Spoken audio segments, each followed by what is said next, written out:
Just a fair warning, my husband will steal the limelight because he absolutely is a ham. Yeah. That's hilarious. He loves the camera. I hate the camera. It's just pretty funny. I should have been an actor. He should have. It's not too late, babe. Hey, listen, Trejo didn't start until he was like 45. Who? Danny Trejo. Yeah, true. Yeah, he's good. Anna Brown. And I'm Michael Carey. I was born and raised in my early life in Los Angeles in Southgate, and then moved to Corona, and then moved back to LA, and then back here in Riverside. I was born in Las Vegas, Nevada, but I wasn't raised there. I was raised in San Diego, California. Riverside County since 1988, and then here in the city of Riverside since June of 2022. I've been in Riverside 8 months, but prior to that, we were in Corona for about 6 years. We came to Riverside because we opened a business here, and we thought eventually we would relocate. Our youngest was starting school, and it made sense for us to stay close to the business and have the baby close to us as well. That was the original reason why we came to Riverside. Yeah, mostly to be close to the business here, make it easy on ourselves. We were contractor and end user, so to be operating here at night and on weekends, it made it easier for the commute. Plus, it always seemed like on our free time we were always coming to Riverside anyways, so it was a good move. True. So the Raincross District is a marketplace and wellness studio. Both are structured as co-ops, and so whether you're a vendor, small business, you can rent space and have your business in our marketplace. We sell goods, sustainable fashion, essentials, and if you are an instructor of sorts, you can also rent time and space in our wellness studio. And so you don't have to support the full-time overhead of a full-time location. You can just pay for what you need. So, but I think initially our idea was to revive the retail here in Riverside. And getting into the business, it just seems like our business model expanded a lot more than just retail. And I think the word collective is really important when we are considering the brand of Raincross District, because there's a whole lot of other small businesses in here that make this happen. How big is the Raincross District? Well, if we're just talking about the business itself, we only have one location in one building. The building is 8,200 square feet with a parking lot almost equal in size, square footage wise. But we like to consider the concept to be very big and involves not just a lot of small businesses, but a really large portion of the community, and then also outside the community as well. I think you answered that pretty well. Like that? The Raincross District is located at 3583 Market Street here in downtown Riverside, about 50 feet from the Food Lab and about 200 feet from the Mission Inn. So we are centrally located in the heart of downtown. We began May of 2021. So this has been a very long journey. I think it was less than just a couple months when Anna found this location.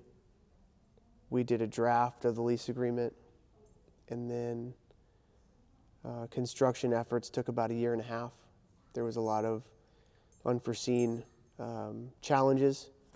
This is an old historic building, so there was a lot of items that once you didn't really uncover until you got into construction, and that certainly took a lot of time to take care of. All right, so this historic building, it was built in approximately 1929, and historical records indicate that it was a Hudson car dealership first. And I think it actually was a series of car dealerships and auto parts supply stores. When we found it, it was abandoned. But prior to us finding it, it was a gymnastics studio. I don't know from when it was a gymnastics studio, 20 or 30 years ago, what it was then. But from gymnastics studio to when we found it, it was completely abandoned, in complete shambles, homeless living in it. There was trash everywhere. And we were the lucky ones that got to bring the building back to life. Lawsuit. The inspiration behind opening the Raincross District was a lawsuit. And Michael and I had positioned ourselves to explore things that we found a little bit more fulfilling, other than just working our jobs that, we went to Monday through Friday. And I think in the process of try to find out what would be beneficial financially, where we could put our money, grow our money. We also kind of wanted to be fulfilled in that process. And so after a lot of meditation, it almost was like there was this answer to open a wellness space. And that's originally how this concept started, was with the wellness location. And so that was how we started looking for a space. And then from the wellness concept, we found this building. And then because of the size, then we thought it would be an amazing opportunity to have a marketplace and a wellness studio. And it happened organically. The idea just naturally developed itself. And so it wasn't like there was this master plan or this, lifelong dream to do something. And it all of a sudden just started presenting itself as we gave it more energy. And then after finding the building, it just was very obvious what we wanted to do. And because we did love coming to Riverside, we decided that retail was lacking here, and we needed to find fulfillment in creating retail in downtown. And so when the concept of having a space where we invite other small businesses to partake and have a space in downtown that's affordable, it felt natural to keep developing the idea. And so that's how this whole process started. Well, hold on. I have a little bit a different answer. Oh. Because even before the lawsuit, Anna told me one time, this was probably 6 or 12 months before we found this building, that she felt she was made for more of an impact in life. And just being a notary and doing our normal routine, which was working, there was nothing wrong with it, it was working. She had a higher calling that she shared with me. And so, and she had shared an idea of hers with me at that time, wanting a wellness studio with yoga and meditation and silks, and positioning it somewhere here in Riverside. But through the course of entertaining that idea and opportunities that were kind of coming our way, that idea really leveled up when we found this building, because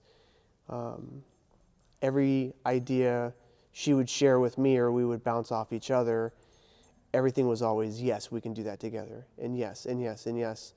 And then even now, I mean, we've only been open a month, but our business model keeps adapting, and we've gotten a lot of great response, not just from our leasing partners, but from the community, and everything is just yes, yes, and everything just seems to be working. So if I could give credit to Anna for this, you know, how did it start? It really started with her. It truly did.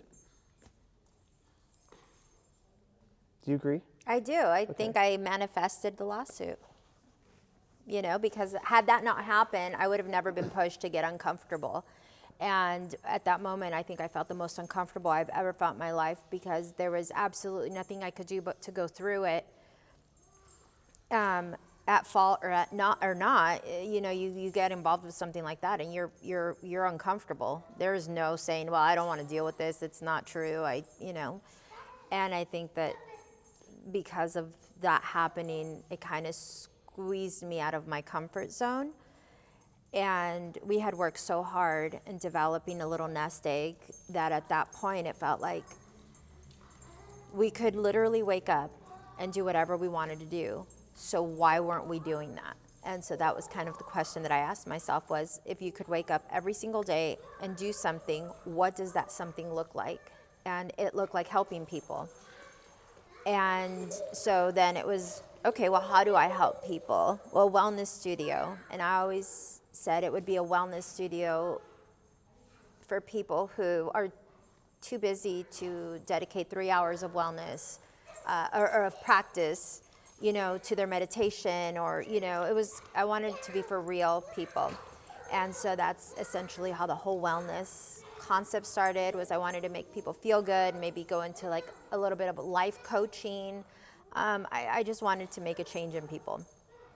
And so with that idea, it sparked another idea that I will forever be grateful that I got sued. What was the dream? Well, I guess our dream is more than the lines of happiness, because this isn't the Raincross District isn't a money grab for us, right? It's not about the money. We know we're going to generate good revenue. I think our main focus or dream is to help people, really. I mean, it helps a lot of smaller vendors have a great location in downtown Riverside. But also with the wellness studio, it helps a lot of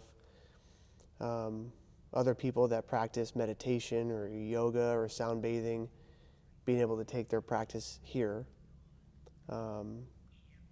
And I mean, we've really only just begun. I keep saying to Anna, like, you know, fast forward a year or 2 years from now, where are we going to be? I think we're going to be in a really good spot. I think it's going to be more exciting. I think our products are going to get better. I think I'm hoping to see our vendors, a lot of the same vendors, you know, at that time, 2 years down the road. So, you know, I think I think we've only just scratched the surface at what this place could truly be.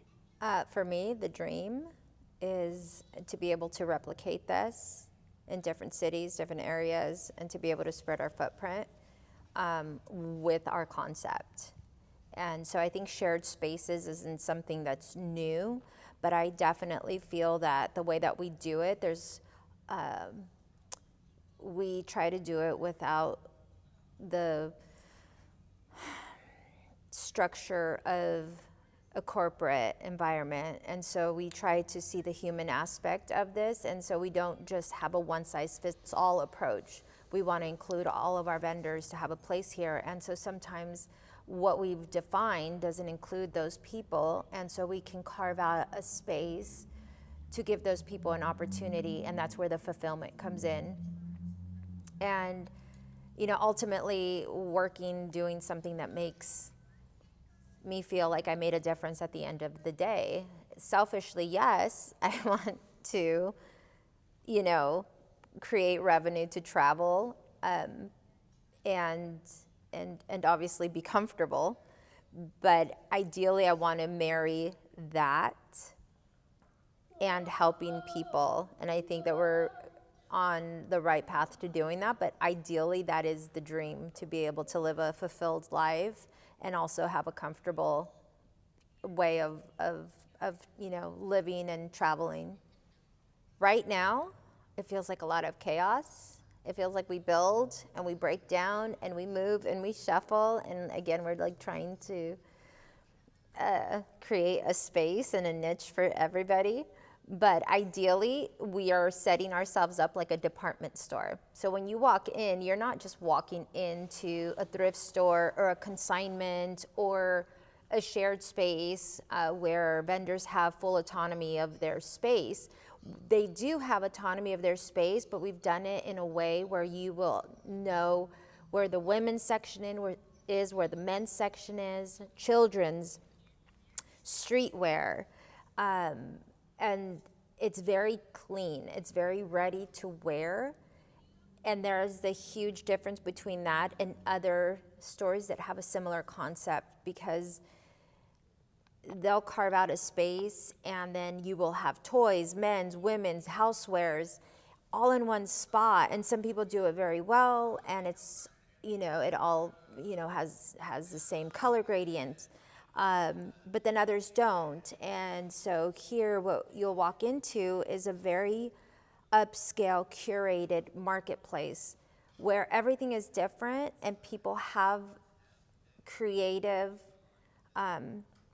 expression in their own spaces, but in a very uniform way. So you'll not see plastic hangers or temporary racks. Everything looks like you would see it in a department store. The impressions I get from people walking in, it always begins with visual. I think people walk into this space and they know it's special because from when Anna drafted the concept drawings with the architect, it began with a very simplified design to bring out the visual and the aesthetics of this historic building. And I think that visual, when they walk in, especially for the first time, sets the tone of that unique customer experience. And all the spaces, the vendor spaces, are very well curated, and all the products that are displayed here have been ran through, and they are of great quality, and everything has been washed and or pressed and or steamed and or dry cleaned to where it's wear ready. And that's just the clothing. Another great expectation of this place is the collective and Anna's idea of bringing the art community into this building. The artists here, they don't pay monthly for rental space, and if they sell a piece of art, they keep 100% of the commission. And so it's building upon this collective that I think that the customers coming in feel that and notice that. And certainly the buzz around town, people know that that's what we're about. We get a lot of people walking in off the streets just to come in to take a selfie of Deladesso's piece behind us, or want to check out Julie Rose's pieces on the wall. And when we see that, that's equally as important, if not sometimes most important, than making a sale, because you're supporting that culture, you're supporting that community. The reception of the Raincross District has been unbelievable. I'll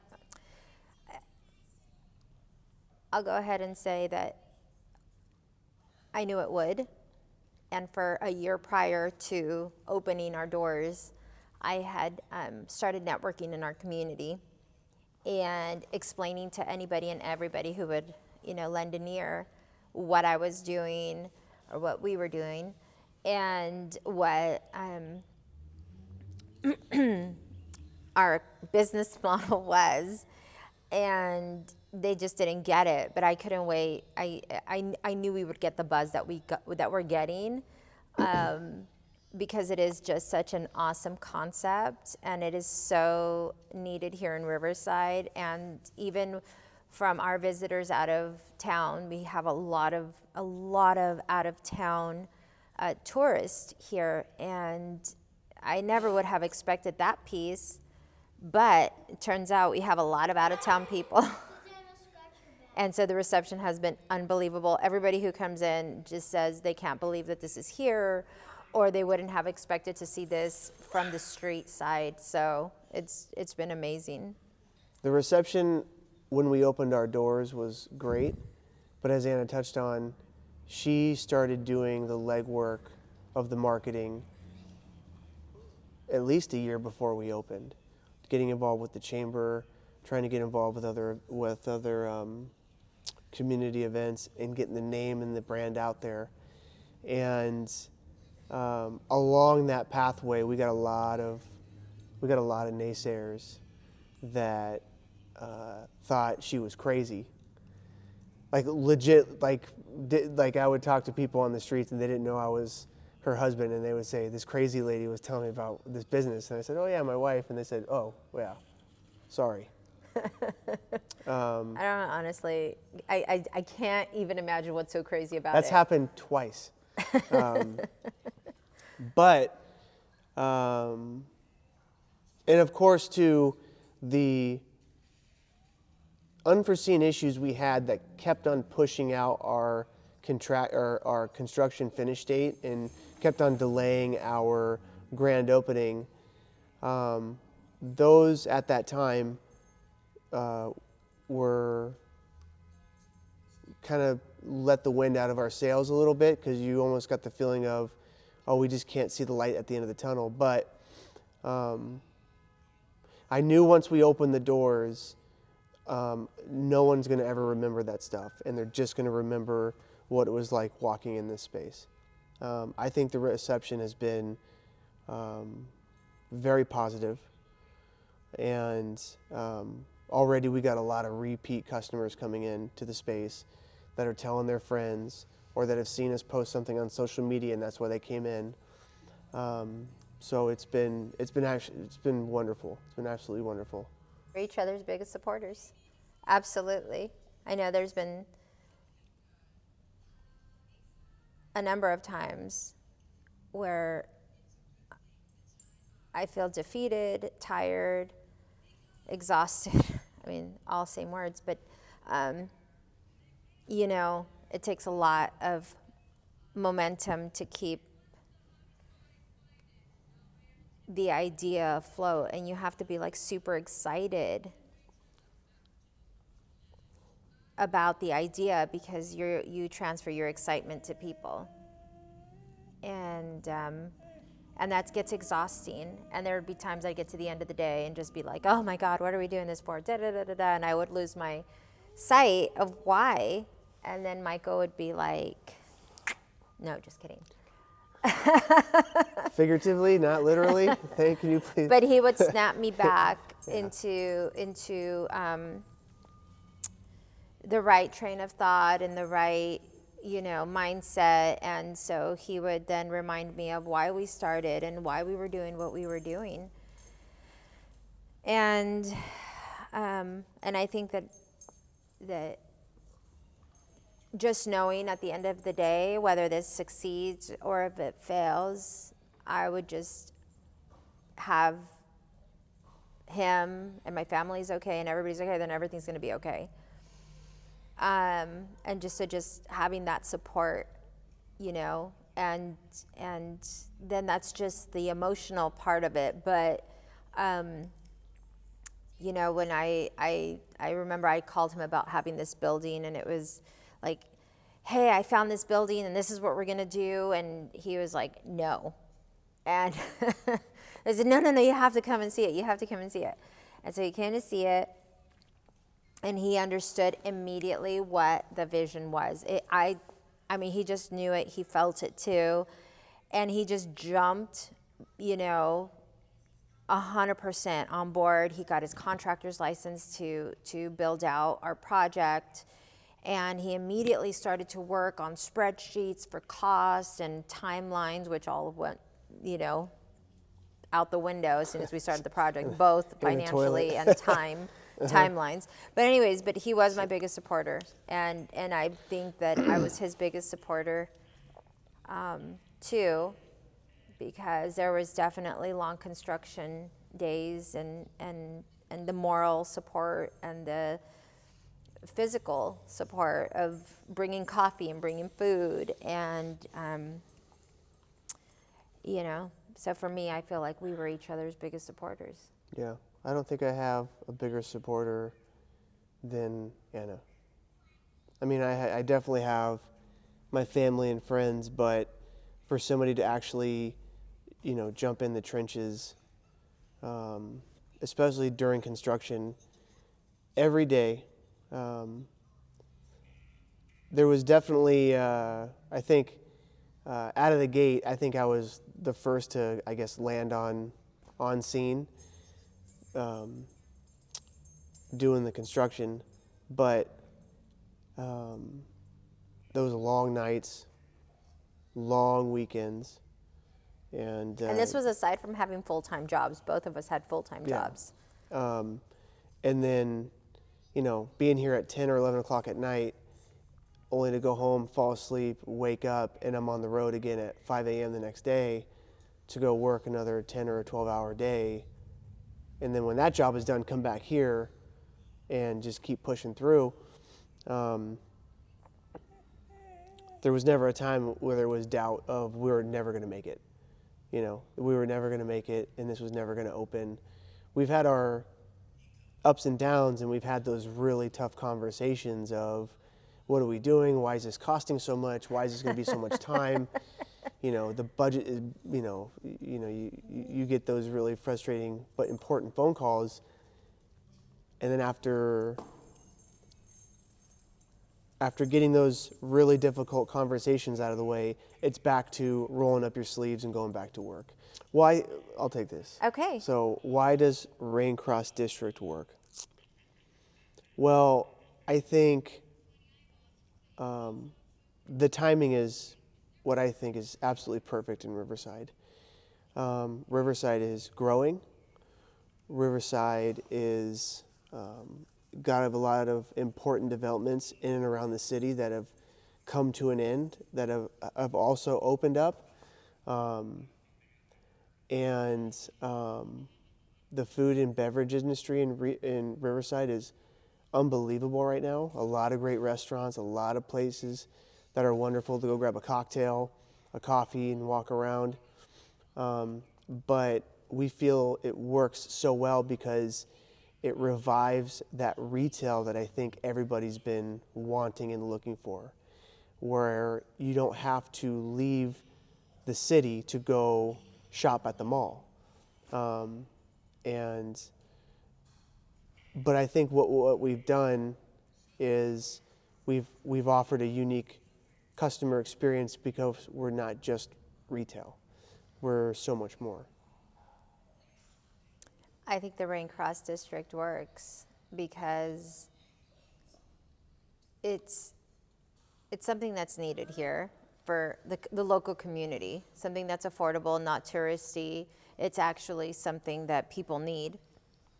And the sustainable aspect of it is kind of like that feel good. So not only are you spending, you're supporting local vendors, you're supporting a small business, but you're also supporting sustainable fashion. And I think that is important, especially to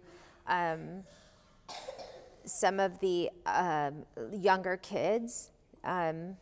They see the value in that, and that's really cool. The other thing is that we're not just about retail. We're also, the wellness aspect and then the art aspect. And so we give people something to do, somewhere to go other than just eat, drink, repeat. It's something that people can get lost here for an hour, 2 hours, and have an experience. And the how is by creating a community within the building of vendors, and we're cross marketing for each other on social media. And so we're creating a large platform that one wouldn't be able to have as much reach as we do with the 22 vendors that we currently have. So right now we are 22 people who are collectively posting, marketing, and so I think that's how it works. Yeah, I also want to add to that. I think a lot of the success we've seen so far, I think, is attributed to just the kind of people that we are. This is we've used our money, we've used our efforts to make this happen. We didn't have any investors, we don't have any sponsorships. We really wanted this to happen. And we are here every single day working with our partners, collaborating with other small businesses. And I think people recognize that and know this is a different spot. This isn't, a corporate, we don't have a corporate agenda. We want to see this work. We believe in it. And we have a lot of fun doing it too.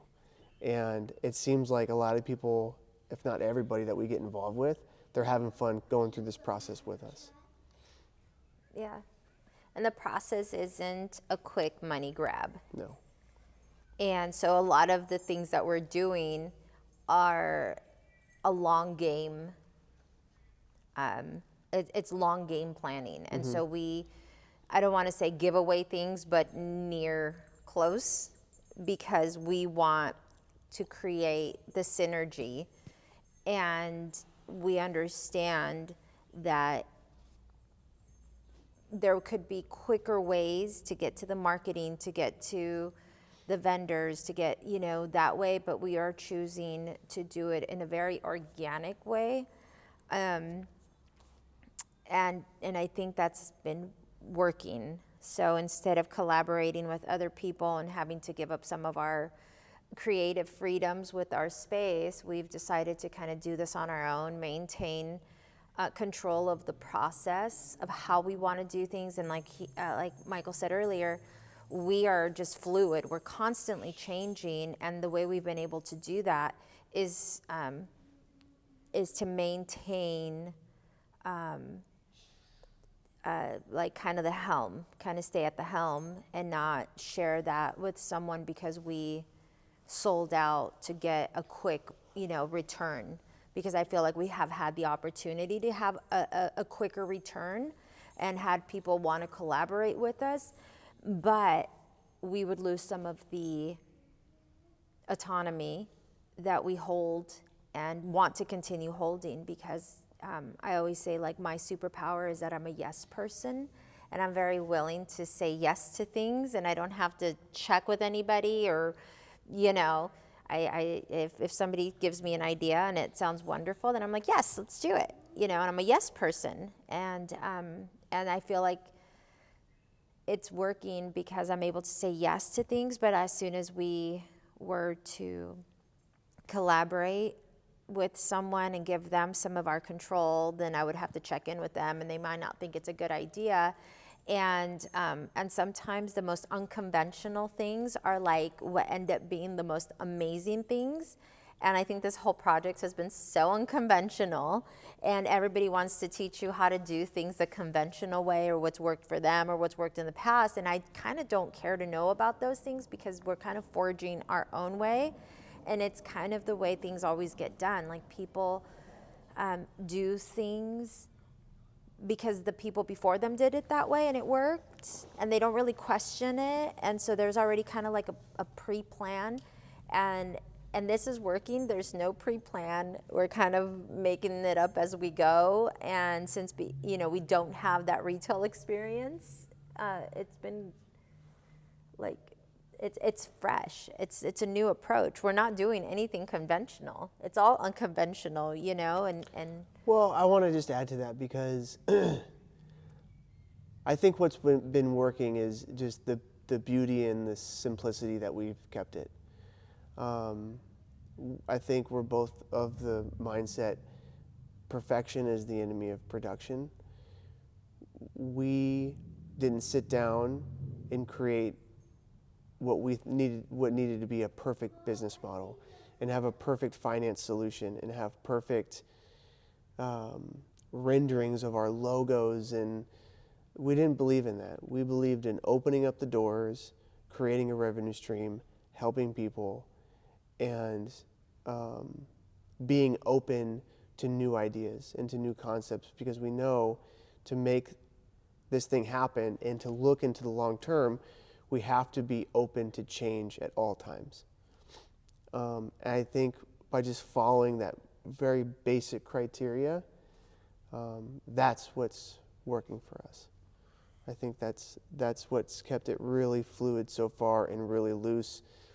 It's been challenging because now everything that's coming into the store and is selling, that's where the business has to kind of start to happen. You got to monitor the money that's happening so you can keep this place running.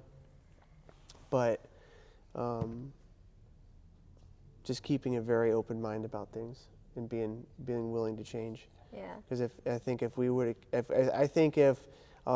would have spent that year and a half under construction creating a perfect business model and opened up our doors a month into it as we are now, we would be on the complete opposite spectrum. We wouldn't be having fun. I don't think we would have done so well the first month. I don't think we would nearly have as many vendors as we do right now and the opportunities to look forward to coming up later in the year. That's what I think. So this is really cool. So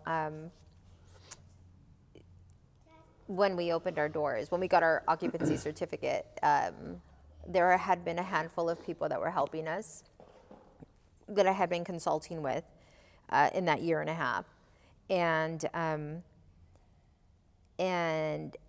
everybody had an idea of how we should open, and then so we would get people who wanted to know if we were going to wait to be full to open the floor. And I said, no, if I have one vendor, I'm going to open the doors. And like this idea that there had to be a plan it was so present in other people's head. Like, what is the plan? It's like, there is no plan. We open the doors and then we let people come in. They will come. Build it, they will come. That's what I just kept telling myself. Mm-hmm. But we've just wrote it as we went, and even with things like our logo or our POS system, or it was never that we had like this book of rules. We need a POS system. Let's go get it. Who do I call? Oh, the Clover guy. Call oh, we need this. Okay, call. And it was like, well, eventually you're going to realize you need something, and then you're going to go get it. Mm-hmm. And so I think, and this is way off subject, but I think that people are their own worst enemies in the sense that they want to have control of everything, and so therefore they don't do anything, instead of just saying, well, hey, when I get there, I'll get there, and when I need that, I'll need that. But even when we opened our doors, people were like, what if, what about? It's like, you know what? I didn't worry about the toilet paper until I needed, that was my job. I'm a guy. Until I needed it, because we were going to open. And it was like literally the day we opened the doors, I ran to Smart and Final to get toilet paper. I didn't worry about toilet paper ever until that morning I needed toilet paper. No, and that's a good, going back, it's a good point to make, is if we were to have waited to fully stock the store and then open, we would have been just doing that, waiting. And especially after a year and a half of construction, like that was our waiting period. Even though we were neck deep in work trying to get this place open, and she was absolutely right. We got, it was January 13th on a Friday where we got signed off from the building department and we were motivated to just open the doors to an empty building because we knew we had something very special here. Yeah. And it would just be a short matter of time before we filled up the space, music was playing, and we were making sales. No, that's not how. So how people can become vendors. So we actually have a few different options and models they can review and sign up for because it's not just vendor space. We also offer consignment. I believe our spaces range from a 10 by 10 to a 4 by 6 to a 5 by 8. No, we don't do that? No. Well, we have options available. The best thing to do to want to learn how to become a vendor here Just call me. or come into the store and check it out. You've got to come into the store and check it out, figure out what's going to work best for you.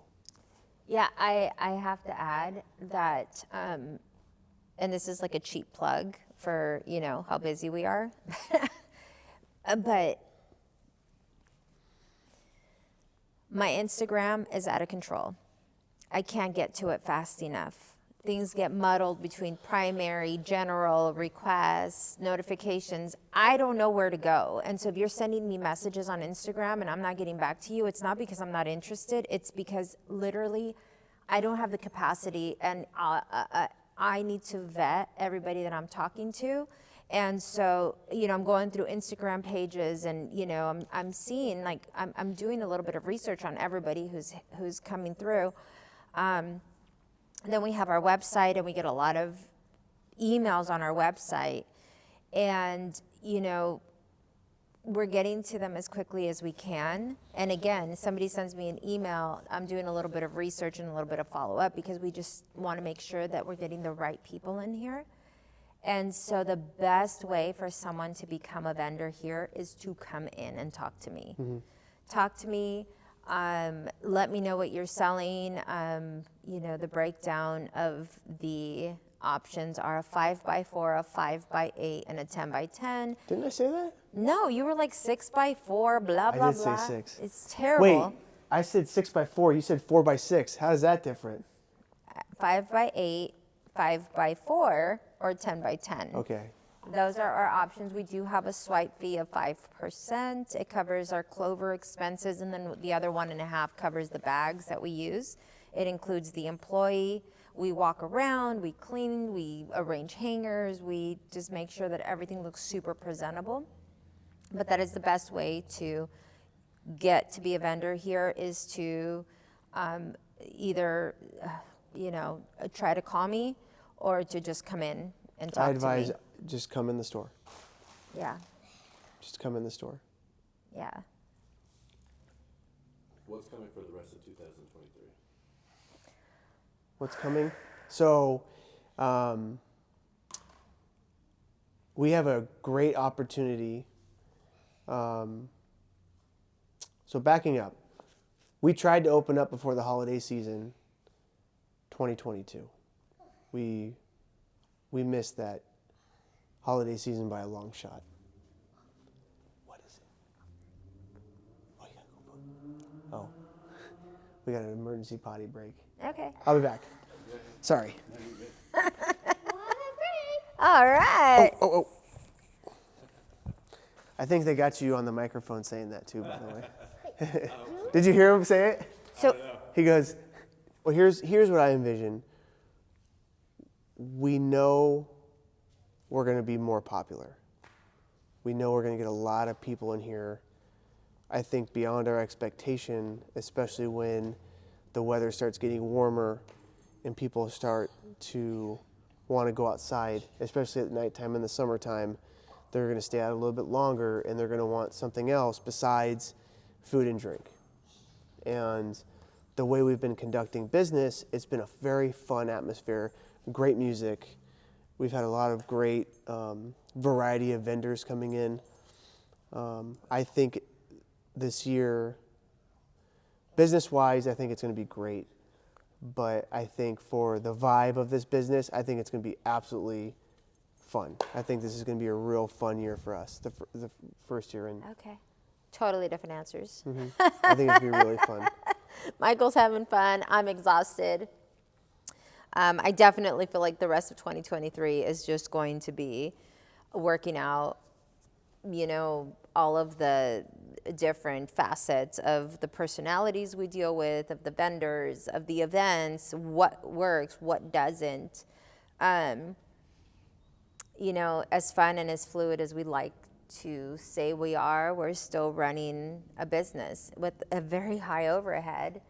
And so, we're trying to marry fun and profitability, and that's difficult, but I think it's manageable. I think the rest of 2023 is going to be working on that.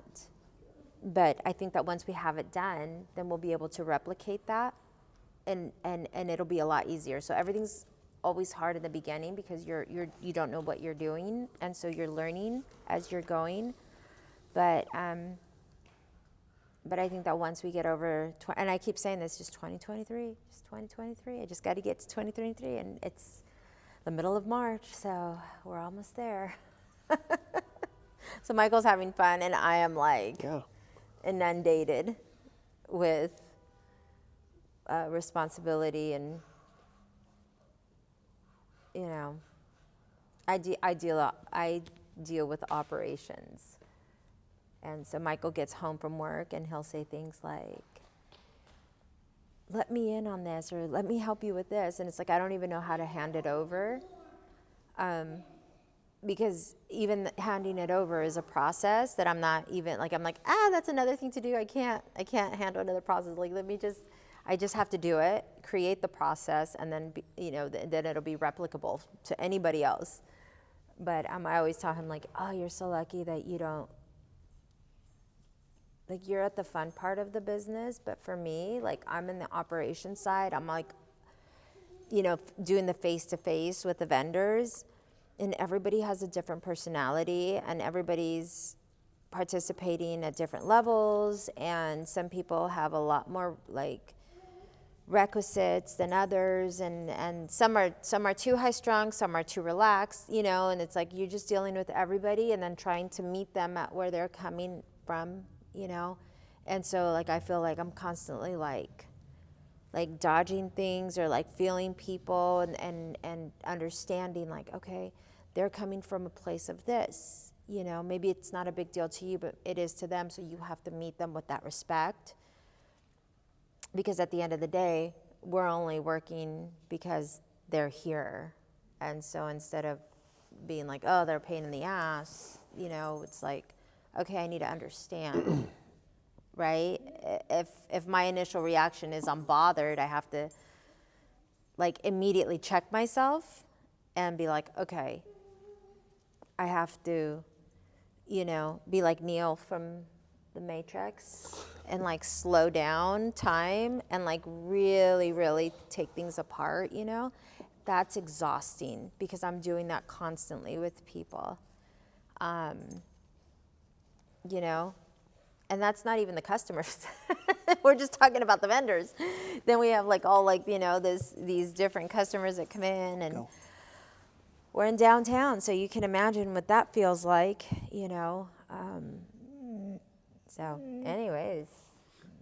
Go.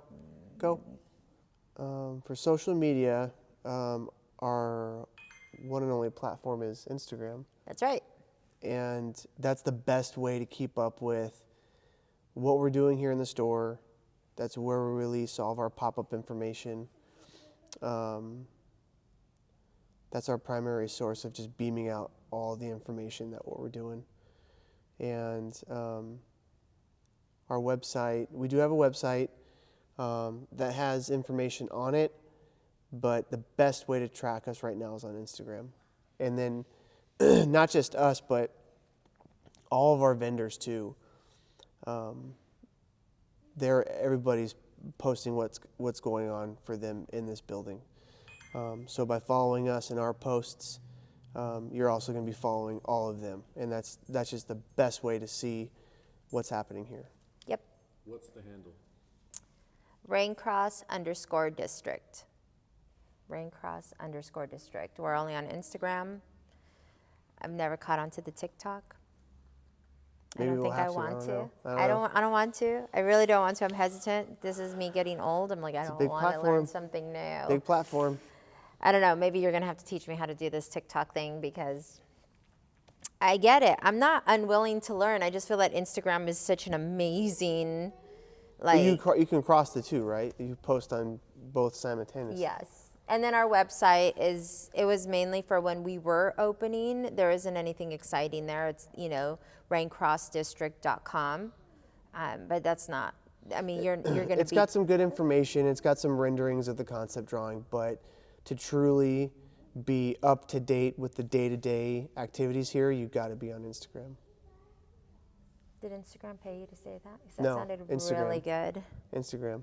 Really good. Instagram. Mark I gotta say it 50 more. Zuckerberg, are you I gotta in say the it back pocket? Yeah, 50 more times for the toaster.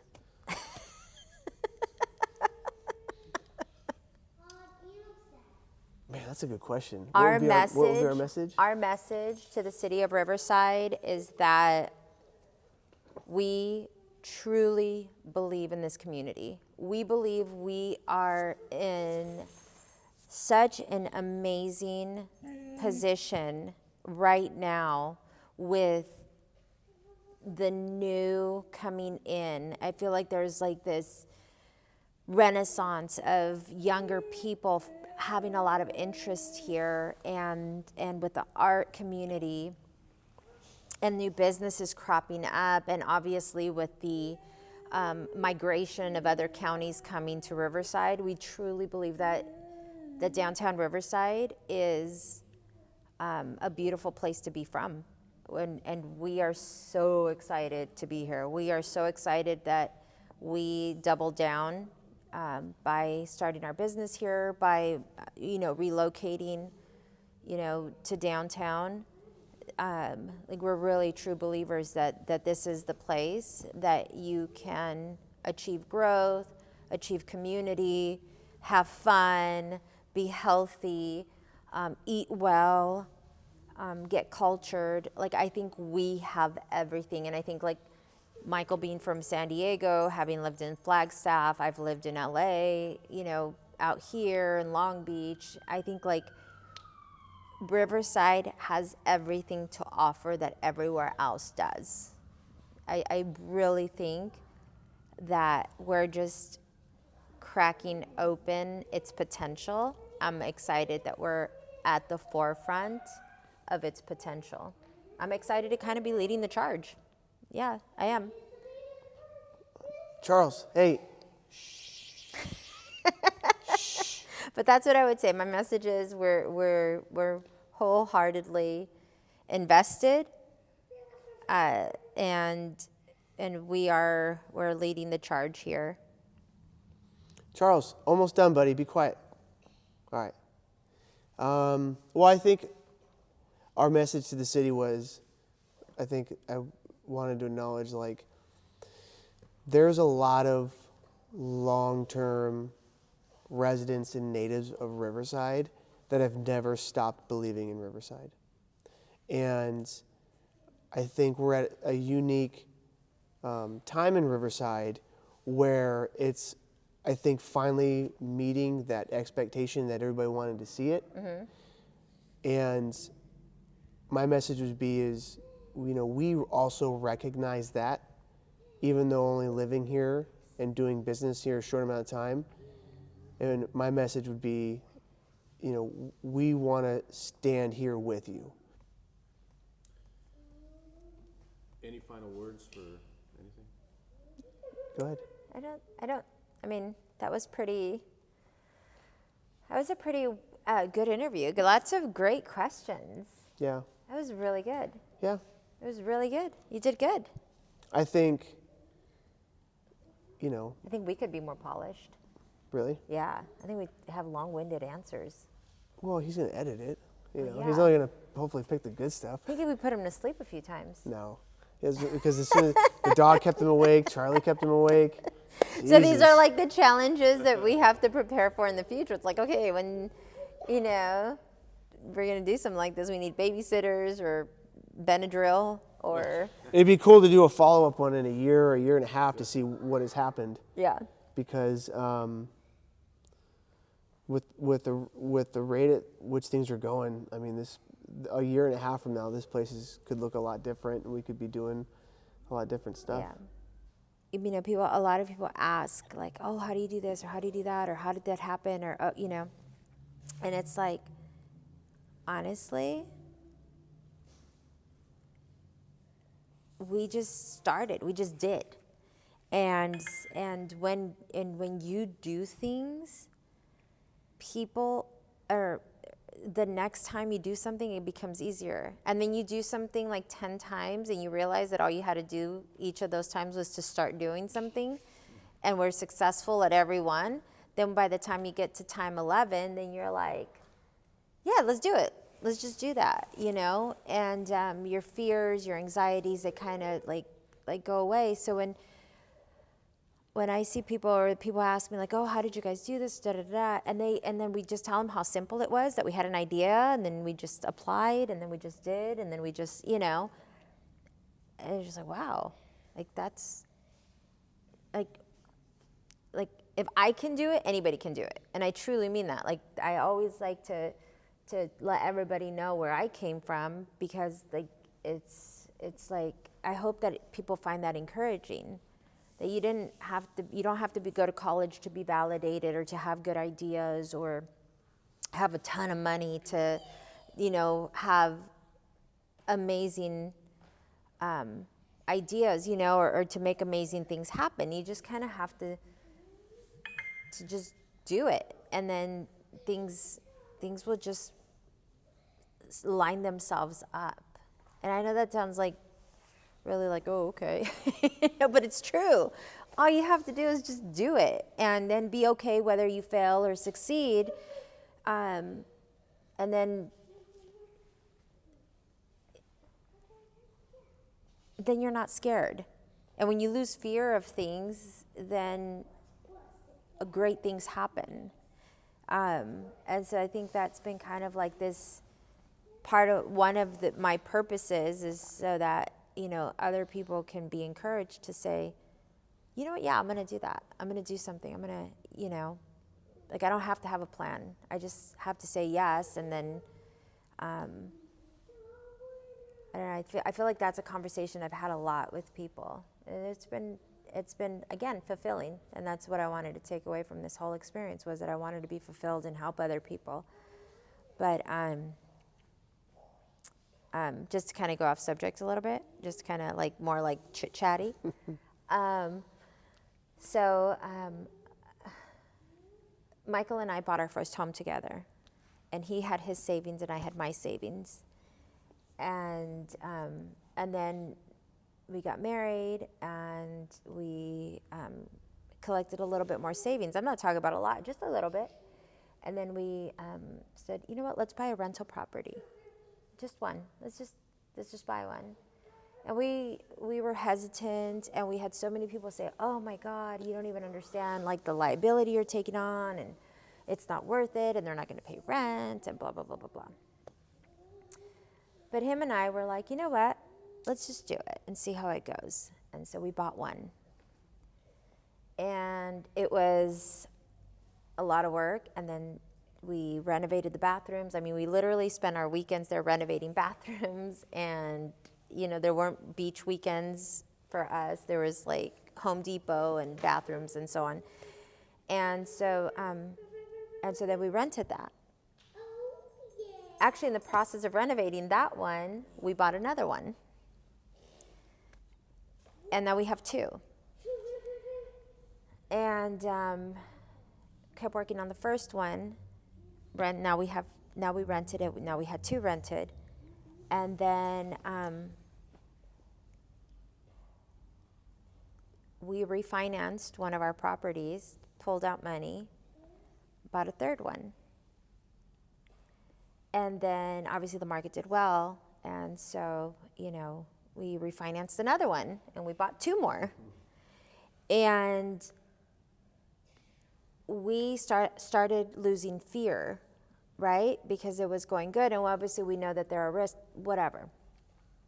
But my point is that had we listened to the naysayers on the first one, then we would have never created this income stream that allows us to fuel our other dreams, right? And so, needless to say, since then we've acquired a few more properties, and we've kind of been doing the formula over and over again, and it worked. But there was nothing special about Michael. He's not a genius. I'm not a genius. But we just jumped in and did something.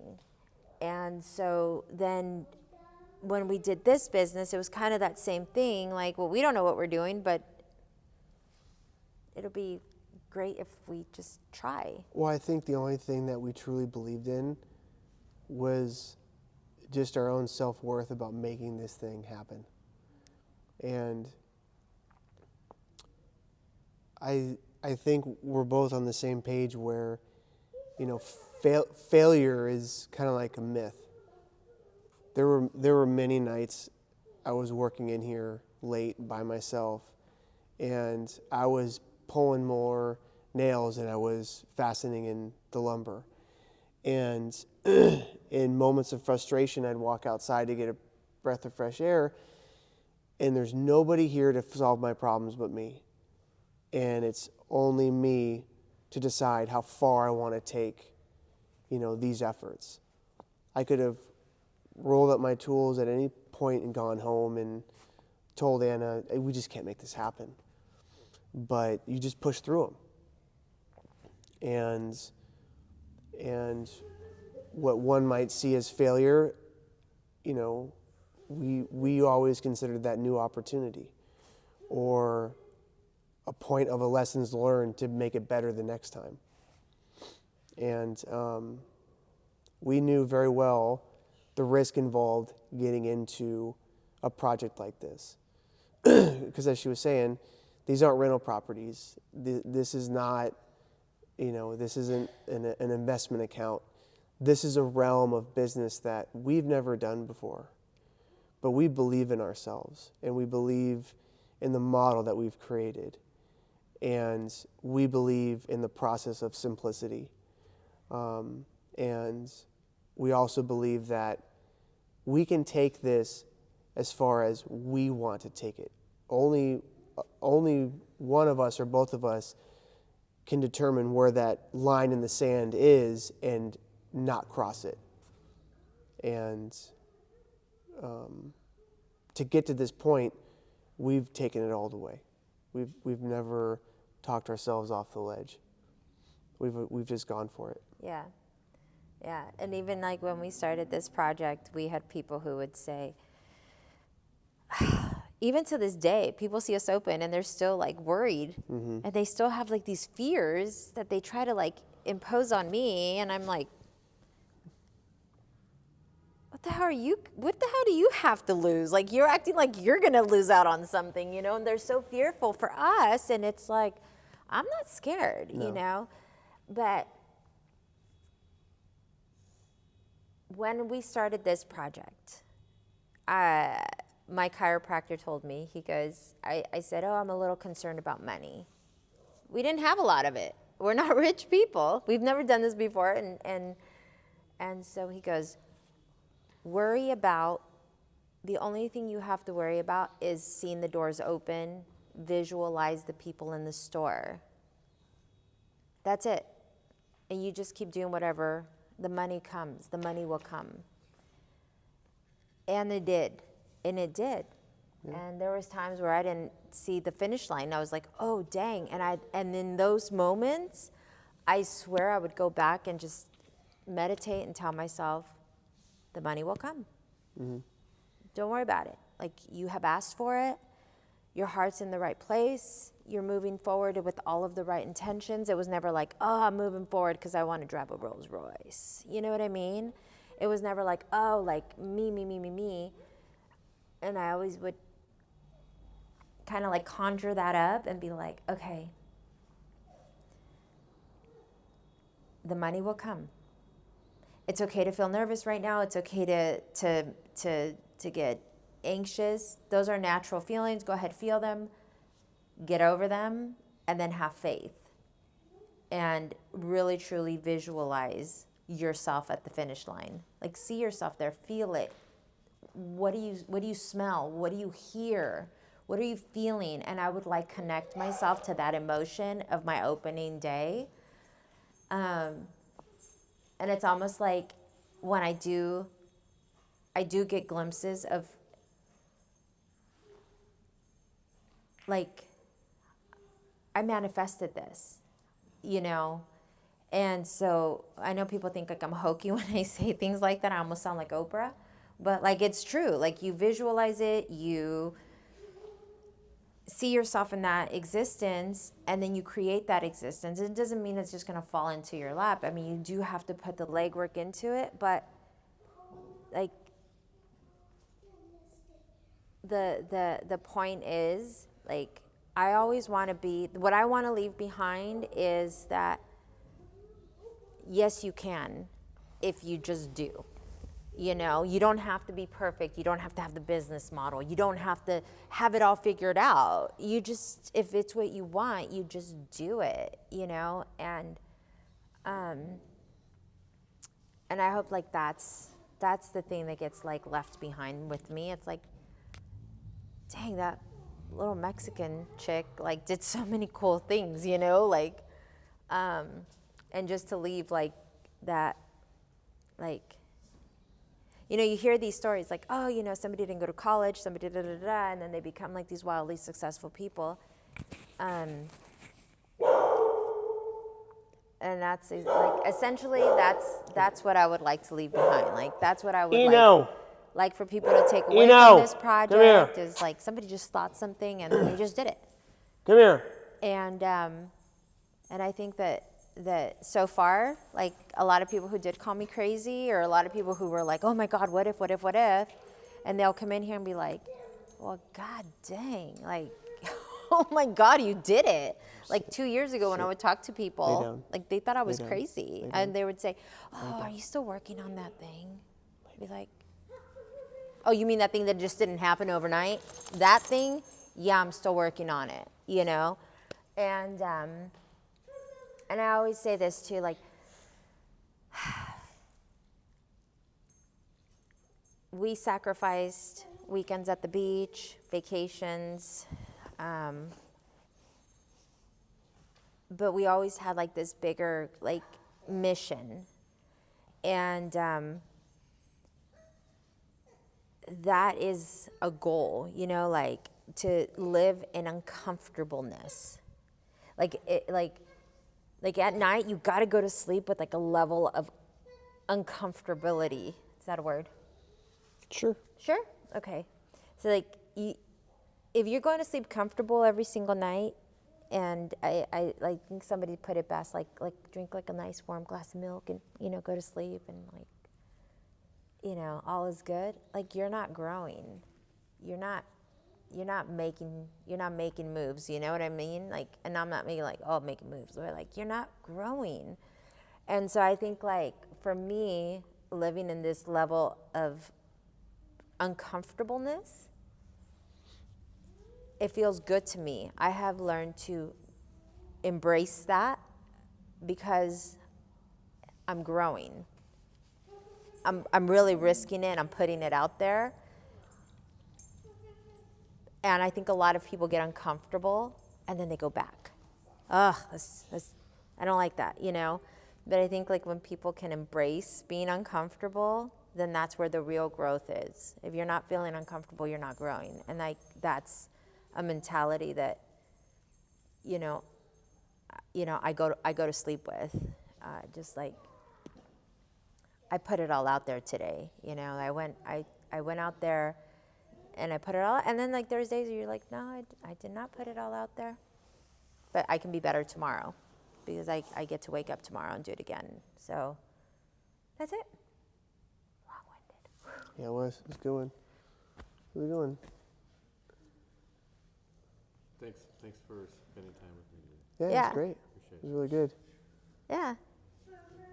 Is that our practice run? We get to do it again, like, for reals? We got to press record. I knew it. The shutter shut on that one. Yeah, that was like. that one's off. Yeah. Does it turn off if it runs out of batteries?